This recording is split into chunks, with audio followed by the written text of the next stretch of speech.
Hi guys, so I had my appointment on Thursday, which makes me today 7 weeks and 3 days.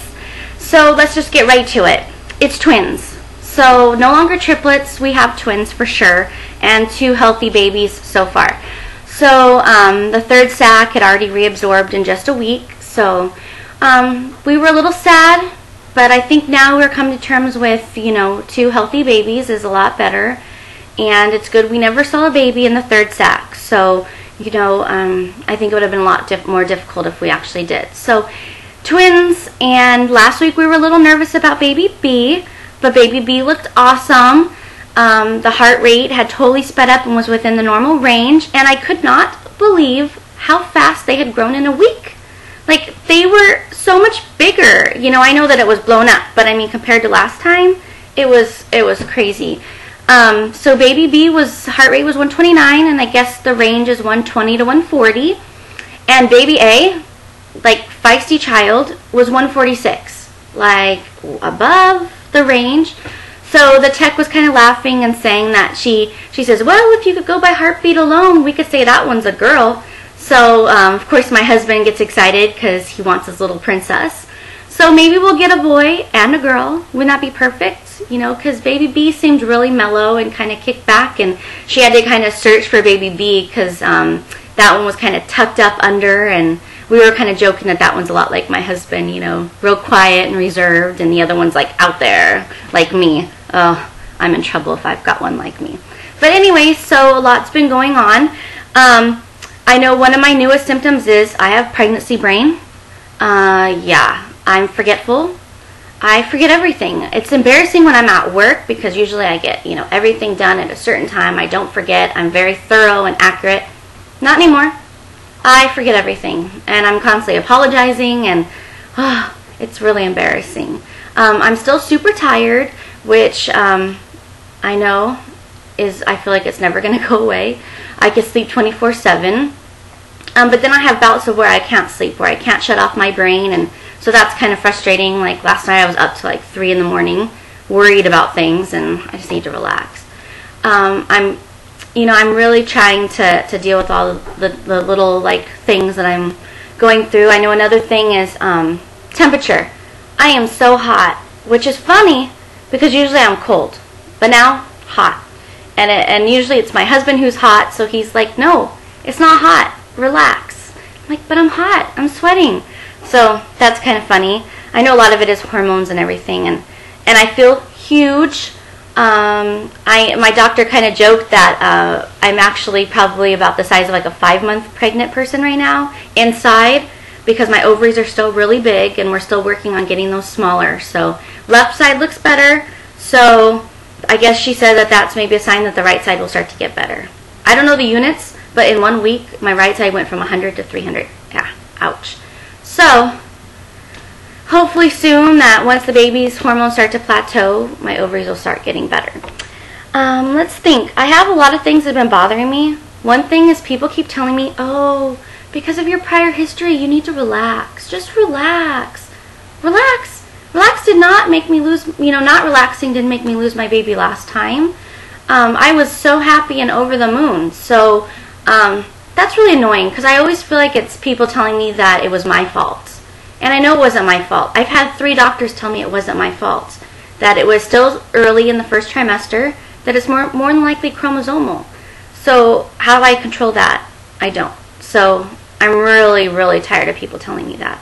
Another thing is, I just want to change my cat's litter box. My husband, he's been really great, taking care of it because they are kind of my cats. But I have to remind him.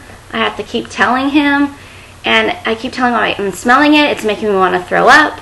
And he's saying I don't smell anything. So that's kind of frustrating because I know my senses are a little bit more in tune. But the thing is that you need to change the litter box, like once a week completely. So, yeah.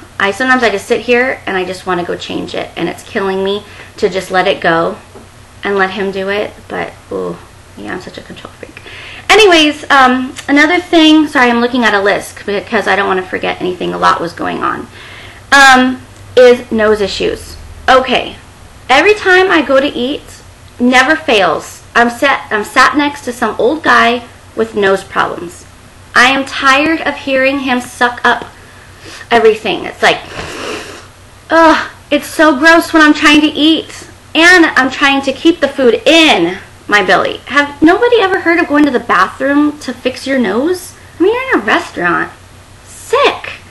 Ugh. So my husband's always laughing because it just never fails. Every time now that we've gone out, old guy with nose problems. Whoa. Another thing is I'm having a lot of lower back pain. And my doctor said it's normal just because, you know, my ovaries are so big and my uterus is so big, and so everything's trying to stretch and accommodate. Ouch. I feel like an old person already. I'm like, I'm only 7 weeks. Like, I've got a long road ahead of me with this back. So, praying that everything kind of structures out. I mean, I'm not small, so you would think that I'd be okay, but ooh, yeah, it hurts. Another thing is I'm having a lot of trouble taking my vitamins in the morning. All I want to do is vomit when I'm taking them. Ugh. Yeah, I can't even stand the way that they taste, they smell, anything. But I know it's important. I'm going to take it. Oh, I forgot to show you that we got the cutest frame. And it says twins are love ×2. And that's our newest ultrasound picture. They've gotten so big. So there you go. Another thing is a friend of mine who's pregnant with twins too. She's only 5 days ahead of me, told me to get this really great book. It's called When You're Expecting Twins, Triplets, and Quads. Amazing. Except for it stressing me out. Of course, everything stresses me out. But it's really telling me that I need to be eating and a lot and everything. And I just have no appetite. So I'm praying that, you know, everything is going okay. And eventually I'll be able to just eat and be ravenous. So that's cool. Also, here's an embarrassing thing. Okay, not only do my boobs hurt and my nipples are still really super like sensitive, they itch. I'm at work the other night trying to scratch them without people noticing. I full on wanted to stick my hand down there and scratch. So I know that's the hormones, but it's so embarrassing. You know, it always happens when you're at work and you just can't do anything about it. So my husband gets a kick out of that one when I'm just like going, like they're killing me. So anyways, I'm not going to show you guys belly shots until I'm actually like really showing, because you know I'm a big girl, so my husband and I can tell, but a lot of people can't tell, so I'm like, I just don't want to show you a fat gut, okay? I mean, there's 2 babies in there, but I'm not going to show it just yet. So, that's about it. I have my next appointment on Friday, and I've been released from the specialist, which is a little bittersweet. I almost want to just stay with them and hold on to them because, you know, they become family and you feel very secure with them. But it's time to move on, and so Friday I have my registration appointment. So all I do there is we fill out paperwork, do blood work. They do an ultrasound, but I think they only do it if they're going to date your pregnancy, and like last time they wouldn't do it because I already had one. So I've already had 2 ultrasounds, so they'll probably look at me and go, yeah, no, we're not doing one. Then they'll make my appointment with my OB, and so we're a little scared because that's kind of what happened last time. You know, I'm kind of having flashbacks, and last time was our first OB appointment that we found out our baby was gone. So I'm trying to keep thinking that this is a different pregnancy, different babies, not to panic, but that's a lot easier said than done. So I guess that's my update. Next week, Friday, is my appointment, so I'll post again. But thanks for following me and listening to my craziness. So we have twins and 2 babies. And my husband's still freaking out. We went kind of looking around a baby store, and he kept multiplying everything by 2, and it's really comical to watch him. I mean, all his nails are bit off, like to the quick. It's disgusting. And then he tells me I'm fine. Why am I freaking out? So that's kind of funny. But other than that, I'm just trying to take it easy. This book talks about not working and doing all that, and I thought I could work and everything will be fine, but I don't know, I'm just really trying to take it easy and lay down when I'm at home and relax and just try to take care of these 2 babies and keep them growing and keep their hearts beating really, really strong. So keep the prayers coming. We really need them. Thank you so much. I'll talk to you guys later next week. Bye.